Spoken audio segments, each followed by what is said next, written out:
Hey, welcome to KSL Plus, the digital-only newscast where we dive deep in some of the biggest issues of the day. I'm Matt Rascon. So a year ago, this week, our world started to change.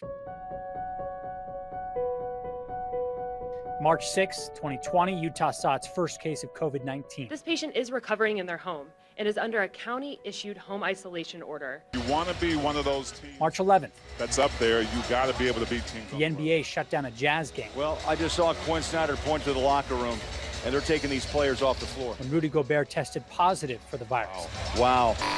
March 13th, Governor Herbert shut down schools for what he thought would be just 2 weeks. A soft closure of all of Utah's public schools. March 17th, bars, restaurants shut their doors to indoor dining. These are really threatening times for the restaurant industry.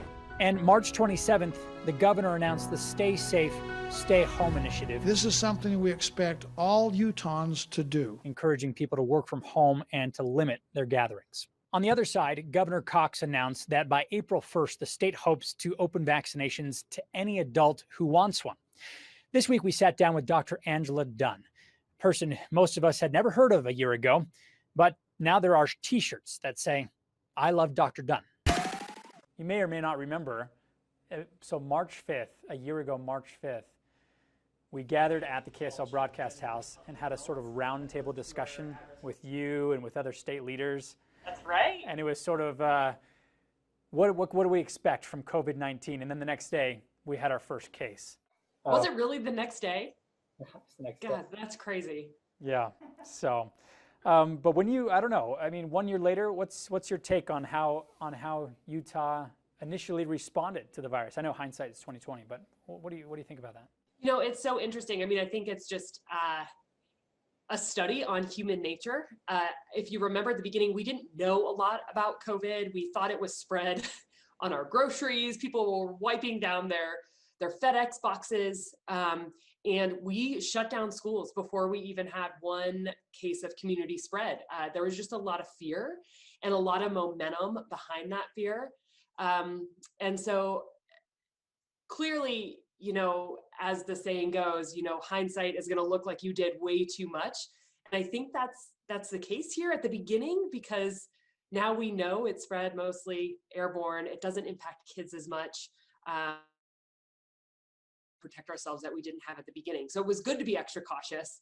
But I think the key thing we've done in the state is we've been very flexible in our response. So as we've learned a lot more about the virus, how to protect ourselves, how to protect our communities, we've changed our response, which has helped us a lot maintain that balance between health and economy.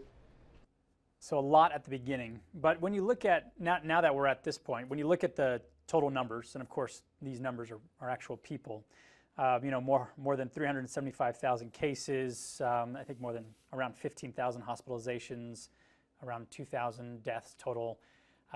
What does that tell you as an epidemiologist on how significant this pandemic actually was?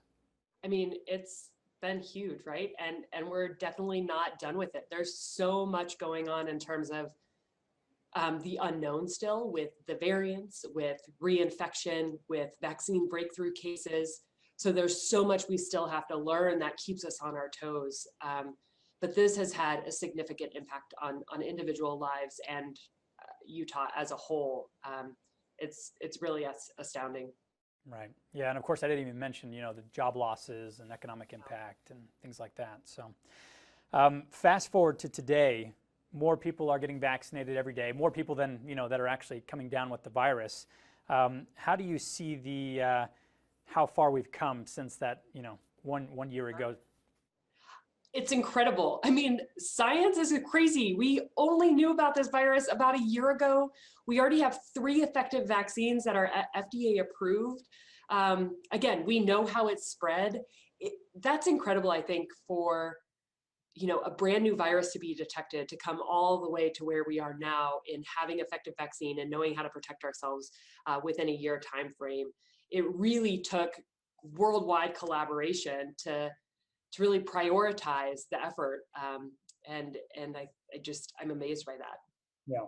When you look at the numbers and the trend and everything, I think there's been a lot of question about, how much is the vaccine contributing to this, and how much, are just the precautions that we've been taking, for the last year. How do you see that? Vaccines are a wonderful thing. We're not at that point yet where we can rely on vaccines as our only protection against the virus. We really need to get upwards of 70% of Utahns vaccinated for that to happen. So a large part of our decline in cases is due to consistent policy and consistent actions. Changing the course of a pandemic is like changing the course of the Titanic. It takes a while.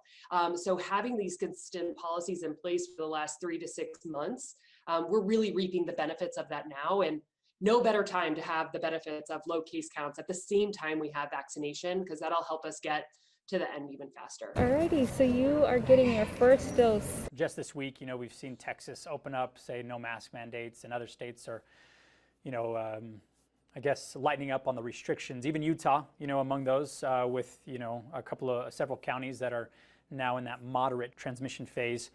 Are we doing things right? Are we headed in the right direction? I think we in Utah are. Our transmission index has proven to be really effective at being sensitive to the changes in cases. So I think it's a good thing that we're able to decrease restrictions as the case counts and hospitalizations and percent positivity decrease. I do worry about mask wearing requirements going away. Ideally, that should be the very last thing that goes away, right? We should have schools and bars and restaurants and live events open way before the mask requirement goes away, because it's really cost effective. And study after study in Utah show that it saves lives, but also encourages people to engage in the economy. So it's a win-win from both sides. So I do worry about the mask requirement going away too soon, and that leading to potentially more cases, right? So personally, I would prefer the mask requirement to remain in place until we have that herd immunity. Yeah, and we've seen a few different numbers for herd immunity. What I mean, in your mind, what does it take? And does that include, I assume that includes those who've been infected plus those who've been vaccinated? Is that right? Again, this is going to be frustrating, but we don't know. A lot of experts across the world agree that COVID-19 likely requires between 70 and 80% of individuals to be vaccinated for herd immunity. And the reason why I specify vaccination is because we're learning more and more that the immunity you have after being infected with COVID-19 doesn't really last that long, and it actually can differ from person to person. And so we really want to rely on vaccinating everybody, even if they've been infected with COVID-19, to make sure that they have that long-lasting immunity.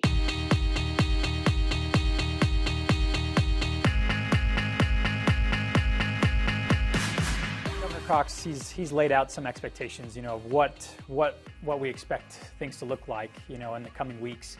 And of course, it seems like the state has put a lot more into vaccine distribution over the last couple of weeks, and we're just plowing along.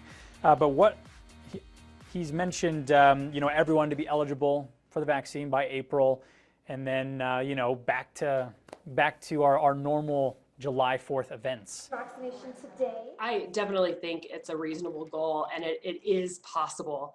Of course, we're not going to be able to predict the future. I feel like none of our predictions have come true with this pandemic.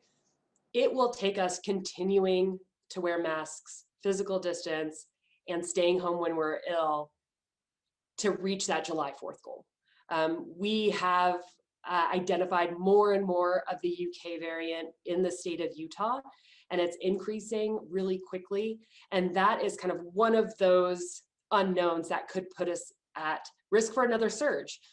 So to prevent that surge from happening and to make sure we all have that July 4th, we have parades and we're able to gather and have barbecues, we really need to make sure we follow those public health guidance until that point. Yeah. I was going to ask, if there are things, because I think there's a lot of, you seem to be, optimistic when you're looking at how things are going. But if I were to ask, if there's anything still kind of keeping you up at night with this pandemic, sure. What would you say? Absolutely.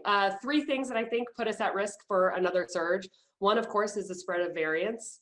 2, are people being reinfected? And 3, are there vaccine breakthrough cases, meaning the vaccine isn't protecting everyone against infection? And we're actively monitoring those three things here in Utah, but there's so much unknown around those three things that if any of them prove to start increasing cases quickly, we're going to have to turn to our bread and butter public health, which is, of course, quarantine, isolation, mask wearing, avoiding large gatherings. So it is really concerning because I know we're all tired, and to go back to, putting more recommendations in place to avoid large gatherings, I think is going to be really tough for anyone to handle, right? So that definitely keeps me up at night. Yeah. Okay. And are there things that I don't know? You're, I guess, 1 year later, what is the message to all of Utahns as because I mean the CDC, they came out with new guidelines yesterday. If you've been vaccinated, you can gather with other people who've been vaccinated. But what's the message to kind of all of us 1 year later? Yeah, continue to be smart. We are not at the place yet where we can let up our guard.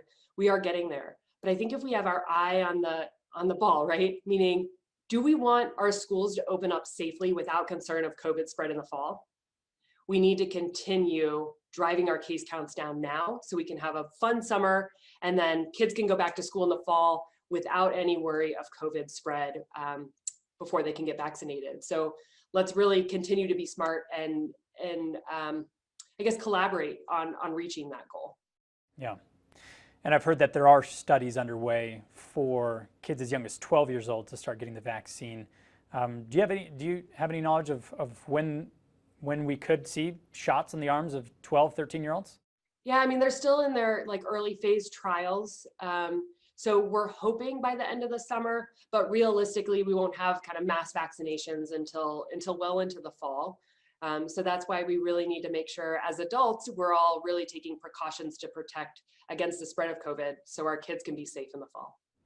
If you don't mind, I'd like to just ask you what toll is this, kind of being in your position, the head of this task force for Utah in this response, and everyone's sort of looking to you. You become sort of the face of it along with other government leaders.